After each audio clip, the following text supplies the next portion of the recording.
So it turns out that autistic women are shockingly not being studied as much as they could be, but more and more research is emerging around the female phenotype.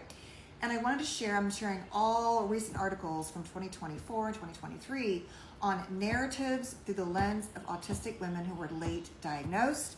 If you're new here, I'm a licensed clinical psychologist, and my whole vibe right now, it has been for a long time, autism, trauma, and I'll be adding more ADHD in, especially through the lens of the female perspective, but not solely, more high masking, but also just looking at this population that would be called the female phenotype, but anyone can relate to these symptoms and be autistic, have ADHD, and of course trauma. So let's get into this one. This is a review of 50 women. They looked at from 9 qualitative studies, looking at four themes. Again, I just made a video about menopause and autism, about what the experiences were like for autistic women who were late diagnosed. And the core of this, I'm going to go through this research article, I'll link it down below, is this, that in childhood, autistic women who participated in these studies remembered feeling like they were weird, or I use the word aliens, and being often bullied due to their inability and struggles with socializing or having negative social interactions again and again and again. Number 2, they imitated their more easygoing peers often in social situations. The idea of masking, mimicking, imitating to keep up appearances, often with the desire to present an image of like, I've got this, I'm in control. Next, after their diagnosis, these women felt like they were more able to be themselves more often than not, rather than trying to be this ideal person they had spent their often life trying to be. The women who participated in the studies said if they had been diagnosed in childhood, they would have coped a lot better with more dangerous situations over the course of their lives, and that they had, in many regards, in the studies, they felt proud of their autistic identity and success once they looked at and understood like really how many challenges they had faced. Now, the framework of the study was done through the lens of neurodiversity and intersectionality.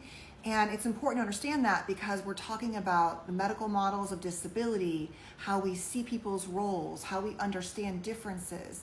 And as a result of that, that's the lens through which we're going to interpret the data from the study. So there were 4 subordinate themes that were identified. The first one was wanting to fit in. And like I said earlier, many discussed feeling like odd or persecuted, feeling weird or alien in their social dynamics, and having a difficult time in friendship interactions. And that sort of the idea of culture setting the standard for, we make eye contact here, we smile here, we raise our voice or don't raise our voice. Certainly the expectations of women taking certain subordinate roles and being pleasant and all of those things and not too direct. And then I would add, growing up like in the South or places like that, there are all these layers, we're talking about intersectionality, that affect what we're supposed to do or not do and how we're going to deal with that. It talks about the idea that within the making a good sort of fit in first impression, that the women with autism and girls are often like always continuously trying to make good impressions, to manage their social interactions, and what burnout that creates when you're just sort of on it all of the time.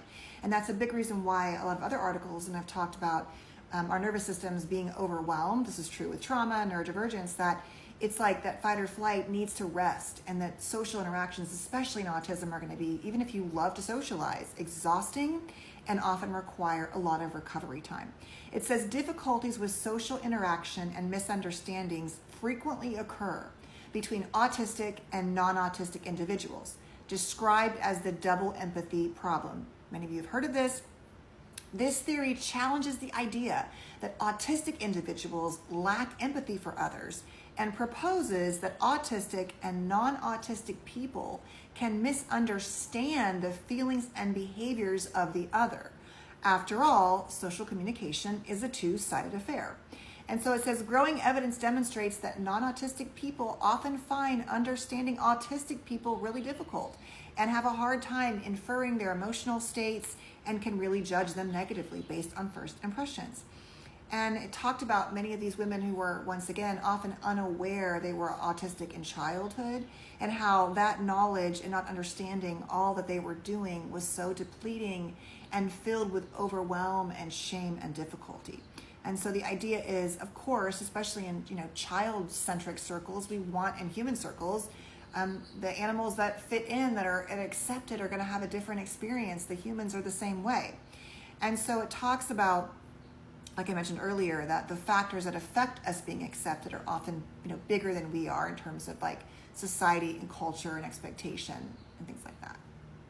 The second theme focused on making sense of past experiences. So once people were diagnosed, they were trying to kind of like look through the lens of, oh, that's why I struggled here or struggled there. Also interesting, it talks about the fact that, of course, many of them were wishing they had been diagnosed earlier to prepare and be more aware of victimization and danger. But that often these women are pushing for their own diagnoses later in life, as opposed to a child being identified. And by the way, late diagnosis, I didn't realize this, is anyone after the age of 13, which is just crazy when you look at how many women are being diagnosed 20s, 30s, 40s, 50s, and beyond.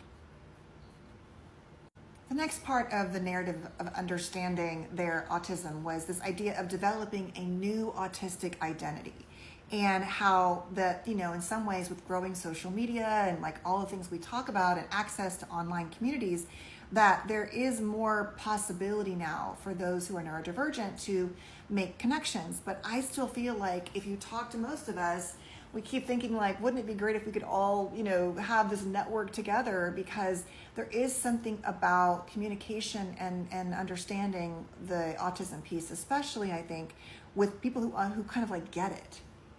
So the bottom line was that obviously creating a more positive autistic identity helps increase your kind of personal and collective self-esteem, and gives you another kind of tool for managing your well-being and understanding who you are and how you want to engage in the world.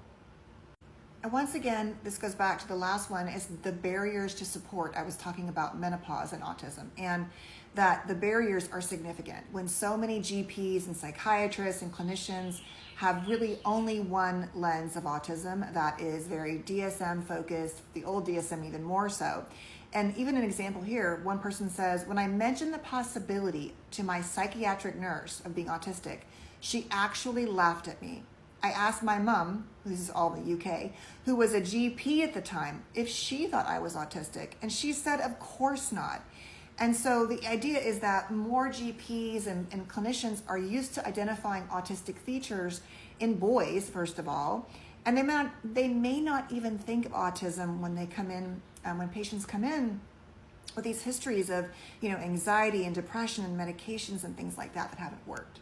It says this could be either a reflection of gender bias by clinicians, or the fact that females are more motivated and successful at emulating non-autistic behavior. So not only do they not understand it, but we're better at masking and sort of not even being able to differentiate at times what the mask is from who we are. Another possibility of the gender disparity could be that clinicians have been under the impression that women could not be autistic due to misinterpreting a theory about extreme male brains, going back to Asperger. And the bottom line is that was a theory that Hans Asperger suggested in 1944, who stated that the autistic personality is an extreme variant of male intelligence. That's the bottom line, which we know that that's not necessarily accurate, and there's been lots of criticism, heavy criticism about that theory. It says this theory relies on a binary model of brains, which suggests that differences in social skills between males and females are biologically determined, but fails to account for cultural expectation and learned behavior.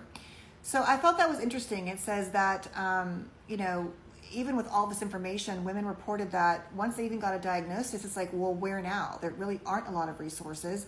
And that even, it says this, women felt that due to a lack of specific adult autism services, I don't fit mental health, I don't fit learning disability or disparity, I just fall between the gaps, and that continues to go on and on and on.